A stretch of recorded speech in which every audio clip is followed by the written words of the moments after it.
I'm sure you're very eager to ask questions of these very smart people working very hard on behalf of the president.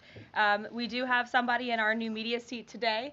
We have John Stoll, who is the head of news at X. As you all know, you're all on X. It's home to hundreds of millions of users, a large contingent of independent journalists and news organizations across geographies and political spectrums. And at the same time, X remains the go-to platform for many legacy news outlets. And I know, as I mentioned, many of the reporters in this room use X to attract eyeballs to your work.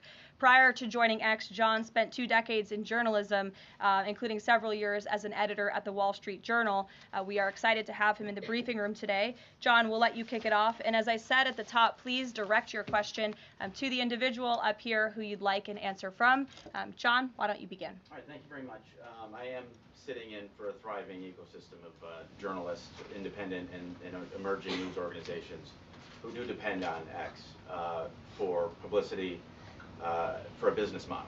And so I look forward to seeing many of them in this seat in months and years to come. I also thank you, Caroline, for opening this seat up to new media.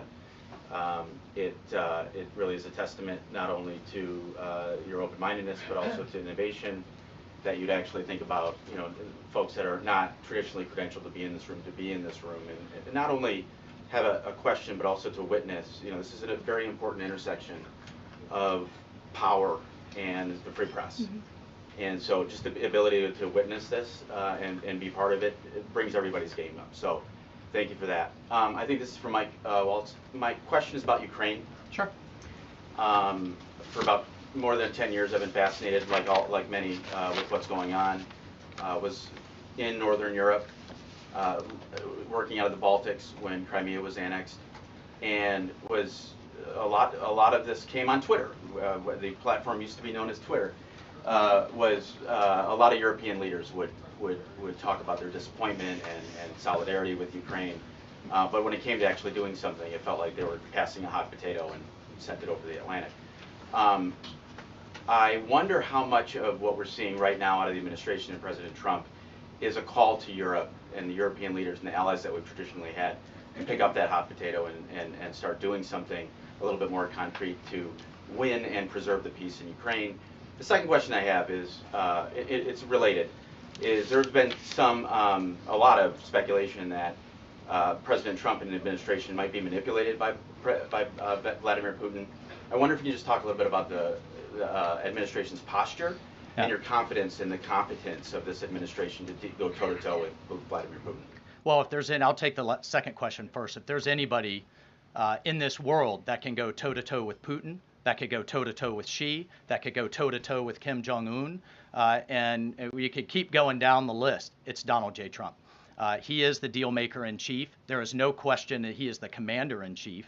And I, for one, and I think all Americans and around the world should have no doubt about his ability to not only handle Putin, but to handle the complexity of driving this war to an end.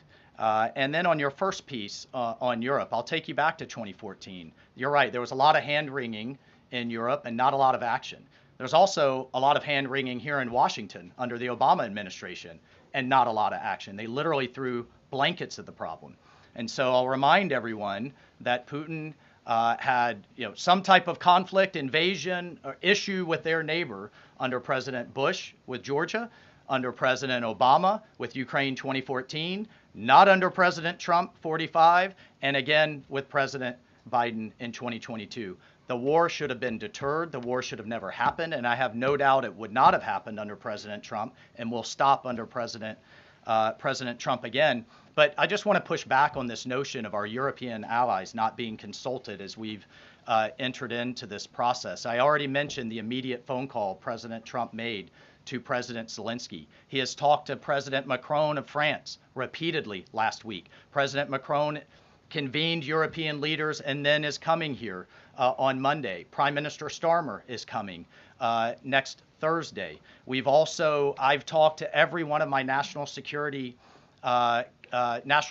advisor counterparts across the spectrum in Europe. I've talked to Secretary General Rutte the leader of NATO, the Secretary General of NATO. We have repeatedly, oh, by the way, we had half our cabinet, 7 cabinet officials, including the vice president, at the Munich Security Conference, all engaging, all listening, and all making sure our allies are heard. However, we've also made it clear for years, decades even, that it is unacceptable that the United States and the United States taxpayer continues to bear the burden, not only of the cost of the war in Ukraine, but of the defense of Europe. We fully support our NATO allies. We fully support the Article 5 commitment, but it's time for our European allies to step up. And one of the things that Secretary General Rutte said on our call was, this last couple of weeks have been a real wake-up call. And I asked him, what have you been missing the last couple of years? The fact that we are going to enter into a NATO summit this June with a third of our NATO allies still not meeting the 2% minimum, a commitment they made a decade ago, literally a decade ago, with a war on their doorstep, the largest war that they're all extremely concerned about, but yet it's, well, somebody else needs to pay. We've got other domestic priorities. It's unacceptable. President Trump's made that clear. And the minimum needs to be met. We need to be at 100% in this June at the NATO summit. And then let's talk about exceeding it, which is what President Trump has been talking about with 5% of GDP. Europe needs to step up for their own defense as a partner, and we can be friends and allies and have those tough conversations.